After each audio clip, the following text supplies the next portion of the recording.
avons organisé 2 camps de vacances à ce jour. Ce sont les camps où nous réunissons les filles de toutes nos régions, d'abord pour partager ce qu'elles ont appris pendant le club, pour partager aussi les résultats du club, comment est-ce que les unes et les autres ont utilisé les acquis du club pour pouvoir réorganiser leur façon de réfléchir pour leur vie.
J'ai choisi la filière ESF parce que d'abord, quand j'ai fini l'école primaire et je voulais envoyer mes dossiers en 6e, ma mère m'a appelée dans la chambre, elle m'a raconté comment ça se passe là-bas et elle m'a dit les bienfaits de l'ESF. Maintenant, j'ai dit qu'avec l'ESF, on peut tout faire. Elle me dit oui, on peut tout faire en ESF.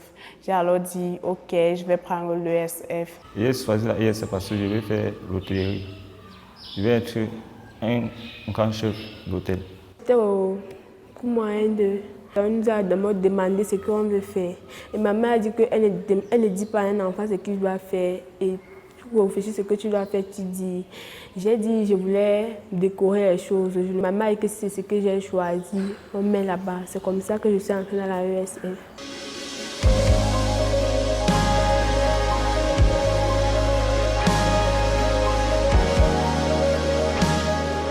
Les objectifs du projet alphabétisation nutritionnelle, promotion de l'égalité des sexes et autonomisation des filles et des femmes au Cameroun, les objectifs, c'est de les préparer à se prendre en main, à penser leur vie, à être des acteurs de leur propre vie. Les 3 volets du projet qui sont la nutrition, l'entrepreneuriat et l'encadrement des filles. Ces activités sont des supports pour faire passer du moins les messages tendant à répondre à cette préoccupation, c'est-à-dire celle de se prendre en main, celle d'être proactive dans sa vie, de lire son environnement, comprendre son environnement, connaître les différentes ressources de son environnement et d'apprendre à les utiliser pour vivre tout simplement librement au quotidien.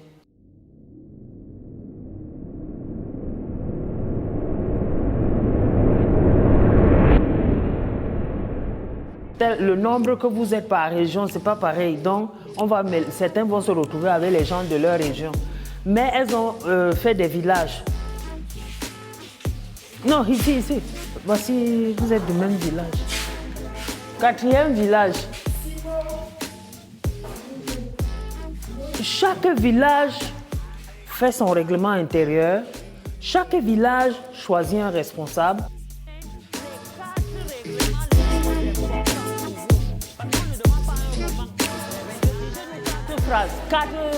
Parce qu'en grand groupe aussi, tout le monde ne veut pas parler. Tout le monde ne parle pas en fait.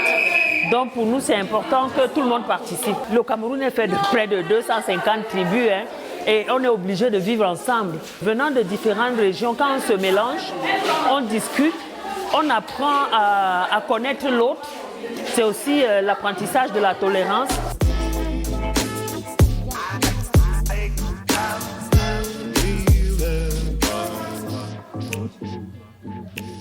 que je suis chère. Non, moi, je suis pour que tu sais. Bon, quel est le règlement intérieur? Moi, ça me rassure parce que je sais que je serai capable de rendre nos cours meilleurs. Quand nous organisons des prix, la majorité de mes camarades me choisissent toujours chef, donc j'ai l'habitude de le faire. Dans l'exercice que nous avons par exemple fait, à l'observation, nous constatons celles qui comprennent ce que nous appelons le travail en équipe. Nous voyons aussi celles qui, ayant été désignées par les camarades comme leader du village, n'arrivent pas à conduire l'activité de son groupe.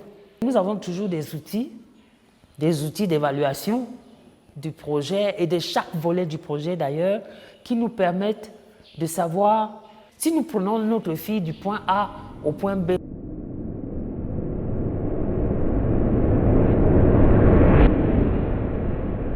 Ce tableau va vous présenter les différents domaines où les professionnels d'économie sociale et familiale peuvent travailler. Chaque leçon en ESF a un potentiel pour vous faire vivre.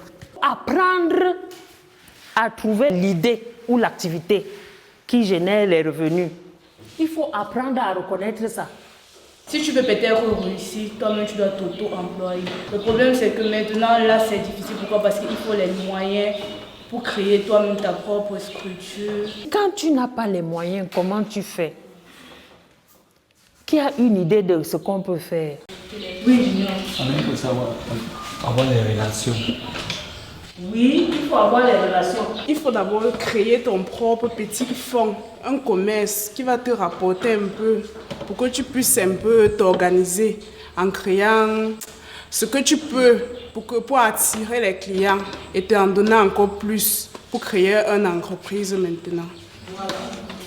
C'est une des réponses que j'allais donner. Par rapport à l'orientation scolaire et professionnelle, nous avions des filles qui étaient inscrites dans la filière économie sociale et familiale sans toutefois savoir parfois pourquoi elles y sont. Nous avons travaillé avec 450 filles en 4 ans. Nous avons créé des clubs dans lesquels ces filles s'inscrivent et nous avons une dizaine de clubs actuellement dans les 6 régions et nous formons les filles annuellement.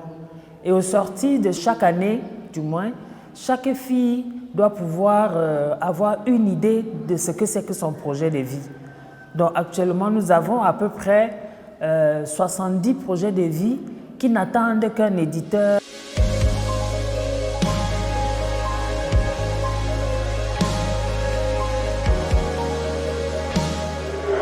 J'aimerais d'abord parler sur le droit et le devoir de la jeune fille. On a eu à nous former sur cela. Lors de réunions de famille, souvent je ne parlais pas, mais maintenant quand il s'agit du droit de la jeune fille, je prends déjà la parole pour intervenir. Comme ma famille, on est à l'extrême nord. On n'est pas des nordistes, mais comme ils se comportent souvent comme des nordistes. Les musulmans, je peux dire, ils aiment souvent le mariage précoce, je peux dire forcé. Il y a de mes cousines qui ont été victimes. Et je prenais la parole pour défendre cela. Je disais que ce n'est pas juste, quand nous enseignons ça à l'école, qu'une fille a droit à faire l'école. Et après l'école, elle a droit à choisir son mari qu'elle veut. Ma grand-mère disait à mon père que, voici ce que je te disais, de ne pas envoyer ta fille à l'école, regarde ce qu'elle fait. Elle prend déjà la parole en public devant nous, ses grand-mères et le grand chef de famille, elle peut dire. Elle s'élève comme une grande fille en train de bavarder sur nous comme si on était des petites filles. C'est pas juste. Le premier changement que nous observons, c'est d'abord la confiance en soi.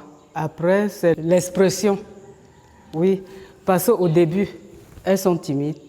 Mais au fur et à mesure que nous les prenons, ça vient. Elles apprennent à s'exprimer. Elles sont un peu plus vaillantes, que ce soit en classe, que ce soit en famille, selon le témoignage même de certains parents. Depuis que j'ai commencé à faire le club assez facile, je m'organise mieux dans tout ce que je fais, comme dans les travaux à l'école. Il y a aussi le niveau d'études qui change à l'école parce que Quand vous regardez dans notre club à CEFCA, ceux qui se trouvent au CEPAD, les meilleurs sortent toujours de notre club.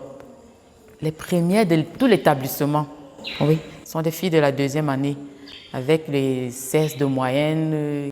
On nous a appris comment gérer son argent de poche. Si papa te donne ton argent, tu peux garder et enlever un peu pour acheter ce que tu as besoin. ACEFCA m'a appris à parler en public parce que moi je ne parlais pas. Il restait tout comme si j'étais mou. Comme si je ne connaissais pas parler. Mais maintenant je peux quand même parler. Avant aussi, les filles qui faisaient la ESF ont retrouvé aussi un taux élevé des grossesses précoces. Avec le programme d'ACEFCA, nous avons appris aux filles comment calculer leur cycle menstruel et comment se comporter quand on a même les menstrues. Parce qu'on voyait de temps en temps les filles qui ne faisaient qu'attacher les pulls ouverts autour de leurs reins. La première fois que j'ai vu mes règles, je suis allée, je ne savais pas ce qu'on appelait les règles. Je pensais que ce sont les vampires qui sont venus sur moi la nuit. Quand on a commencé avec le club, on nous a maintenant expliqué le cycle mensuel. Là maintenant, je sais compter mon cycle mensuel et je peux montrer à une personne.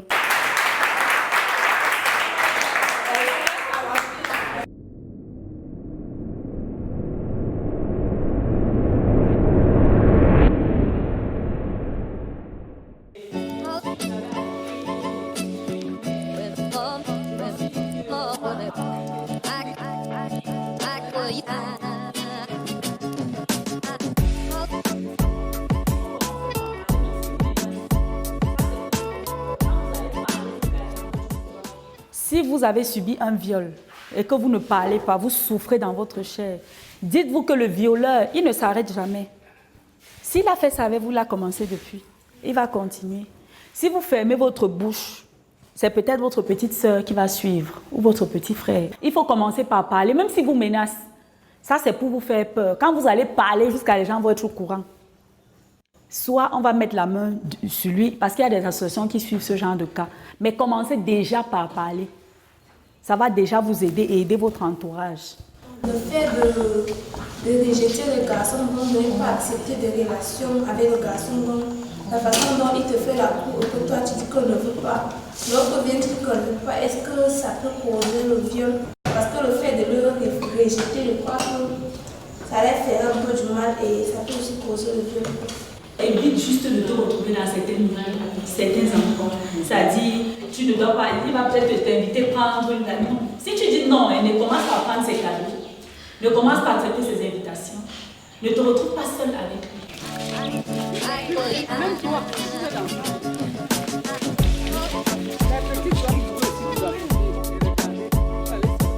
Et ces causeries vont m'aider à prévenir certaines violences. Donc maintenant, je peux répondre à un garçon de manière qu'il ne se fâche pas pour se venger.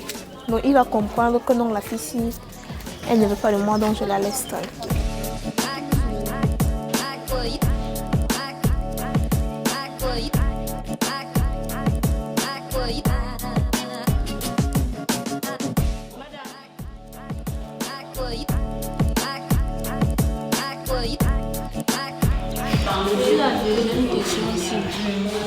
Quand on connaissait une victime de viol, on gomme ou non. Et après, on peut justifier. Si tu veux, tu mets certains noms. Pas des noms, peut-être que tu peux dire une tante, une amie, des choses comme ça. Ça, c'est juste pour étayer. Elle a vécu une jeunesse vraiment très triste et difficile. Et elle a eu le courage d'en parler à d'autres gens. Moi, je trouve qu'elle est très courageuse.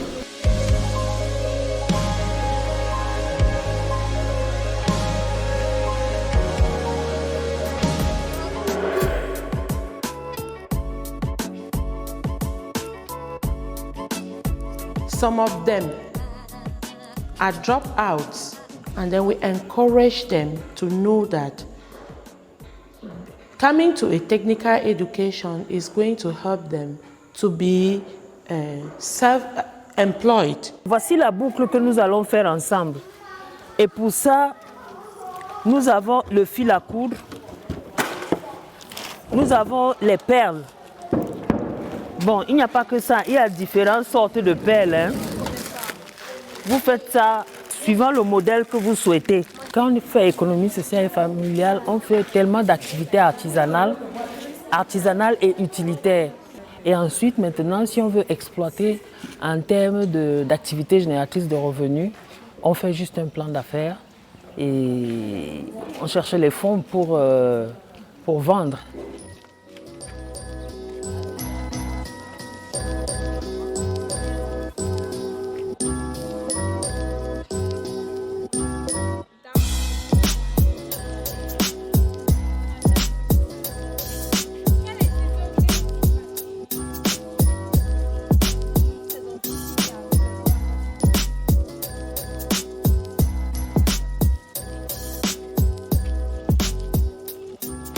Si je rentre, je peux aller me chercher le tissu, je fais le boucle, je vends et puis j'ai mon argent pour faire mes petits besoins et ne pas besoin d'aller chercher papa.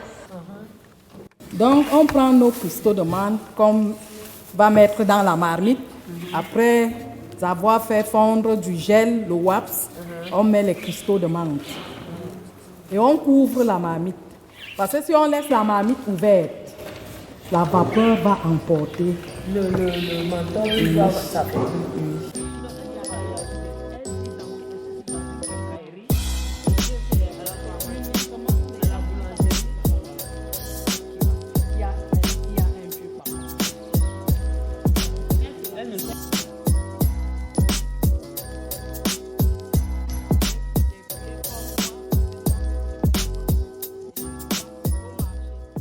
Maman a souvent d'autres problèmes, comme peut-être les problèmes qu'il peut lui faire, il peut lui mettre le mentor pour lui soigner. Les boucles, je vais partir le faire ça comme souvenir pour ne pas dire qu'elle n'a pas perdu son temps pour m'envoyer ici. Ça va beaucoup m'aider parce que pendant les vacances, je peux fabriquer des boucles pour aller vendre pour que quand l'école recommence, je peux m'acheter les fournitures scolaires et mes parents vont s'occuper de la scolarité. Je dis vraiment merci à nos mamans qui nous a donné toute cette savoir-faire. Vraiment, ils nous ont beaucoup aimés et je ne vois pas d'autres mamans capables de le faire. Vraiment, ils nous ont tout donné.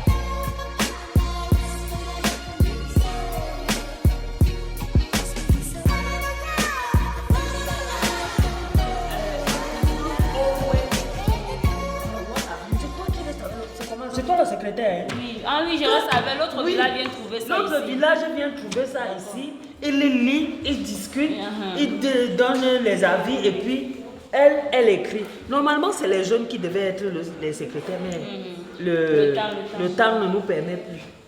D'accord? C'est un atelier où nous avons choisi des phrases qui, dans le cadre du développement personnel en fait, qui permettent à chaque jeune, à partir d'une phrase d'une personnalité mondiale, de s'inspirer de ce qui est dit dans la phrase et comment elle peut utiliser la phrase pour construire sa vie tout simplement.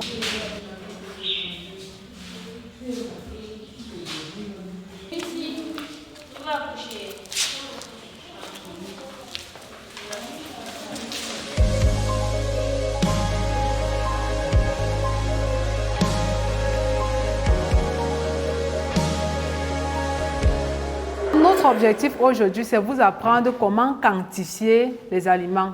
On sait déjà qu'il faut manger des aliments de qualité, mais il faudrait aussi connaître la quantité d'aliments qu'on doit consommer chaque jour.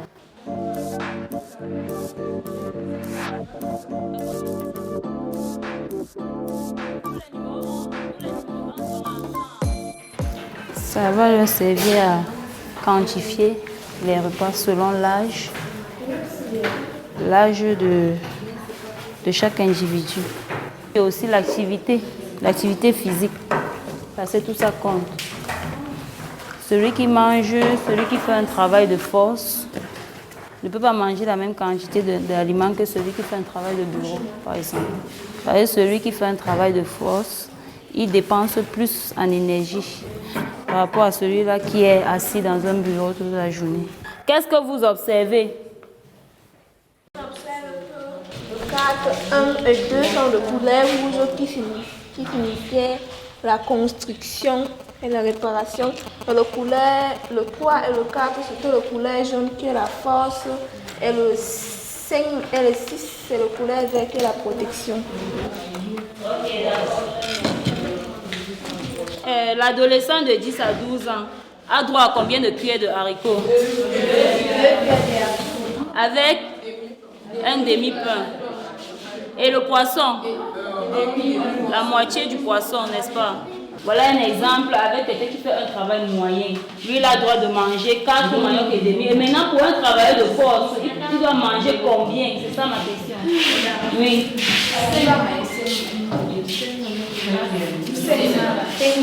Il peut manger le double de ce que celui qui fait le travail moyen mange.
Un tas de trucs et c'est joli ici là.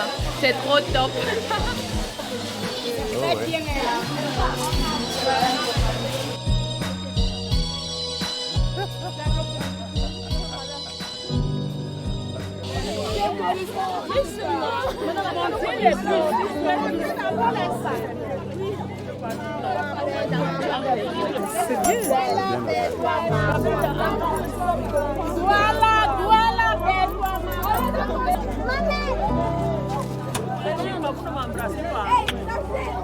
Don't come here as an individual. Can you? Travailler bien en classe, moi c'est ce qui est très important. Thank you very much. Thank you very much for reception. Okay, madam.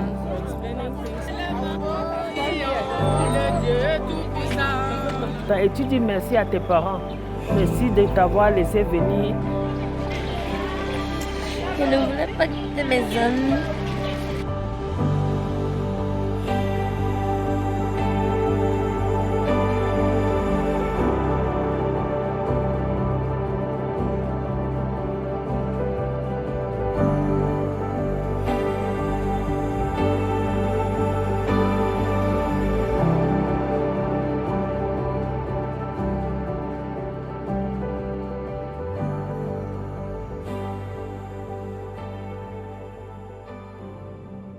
Ce que j'ai le plus aimé dans ce camp, c'est parce que mes dames, ils sont vraiment gentils, mes camarades. Je ne pensais même pas que je devais trouver les différentes régions ici. Je ne savais même pas. Je pensais que nous étions seulement 3 régions ou 4. Mais j'ai vu plusieurs régions et ça m'a vraiment touchée. On s'entend bien, on essaie de parler, on rigole. Donc on s'entend vraiment bien. Ce qui m'a marqué, c'est que tous les élèves, nous sommes sympas. Donc nous avons l'amour entre nous. Je n'étais pas encore venue à Yaoundé, j'ai découvert le camp. J'ai bien causé avec mes amis, je m'amuse bien avec eux, mais même comme le départ va me marquer. Si je pouvais revenir pour la deuxième fois pour le camp, je serais vraiment heureuse. Et ce que je promets, c'est que quand je rentre ici à Marawa, je vais attirer vraiment tous mes camarades qui n'étaient pas là à venir vraiment découvrir la merveille.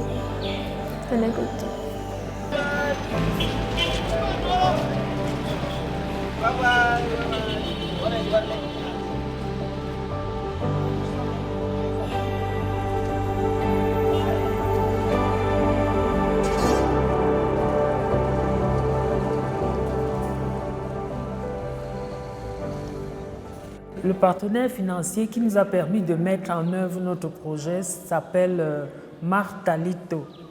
C'est une ONG finlandaise avec qui nous partageons la même vision et la volonté de changer la vie des femmes et des filles dans le monde. Heureusement que nous sommes tombés sur ce partenaire parce qu'elle nous a vraiment donné l'occasion de réaliser l'objectif sur l'autonomisation des femmes et l'égalité des chances pour les jeunes filles. En tant qu'encadreur, je suis fière parce que déjà, toutes mes filles qui ont composé le CAP, elles ont eu leur examen. Et c'est ici qu'on les a annoncé leur réussite. Donc du coup, tout le monde était content, on a acclamé. Et en dehors d'elles, les autres filles aussi des autres régions qui attendaient leur examen, vraiment, toutes ont réussi. Il y en a qui m'ont demandé hier soir si chaque année il y aura le camp et si elles pouvaient toujours bénéficier du camp. Ça veut dire qu'elles sont intéressées. Ma plus grande fierté, c'est de voir vraiment les enfants évoluer. C'est de voir ce changement-là en eux. Que cet enfant que hier n'arrivait même pas à placer un mot, aujourd'hui est capable de prendre la parole devant un public. C'est une grande fierté pour moi. Cet enfant-là qui hier négligeait ses cours, négligeait ses études. Aujourd'hui, elle se retrouve à avoir des bonnes moyennes. Le fait que les parents aussi ont confiance en nous, en nous confiant leurs enfants. Oui, parce qu'ils savent que vraiment nous sommes en train de faire du bon travail. On ne prend pas des enfants pour blaguer. On est en train de les préparer pour devenir des grandes personnes de demain. Les perspectives actuellement, c'est surtout l'essaimage de notre approche de l'encadrement de la jeune fille avec tous les outils que nous avons montés. Nous attendons donc que les établissements scolaires qui sont intéressés et qui ont vu ce que nous avons fait et les résultats que nous avons obtenus auprès de ces filles, de pouvoir nous contacter pour pouvoir bénéficier aussi de cette approche de l'encadrement de la jeune fille. En deuxième lieu, c'est la recherche, comme toujours, la recherche de partenaires. Tous les partenaires qui veulent nous accompagner dans l'atteinte de l'objectif de développement durable sur la promotion de l'égalité des chances et de l'autonomisation de la femme et de la fille sont vraiment la bienvenue et nous les attendons nombreux.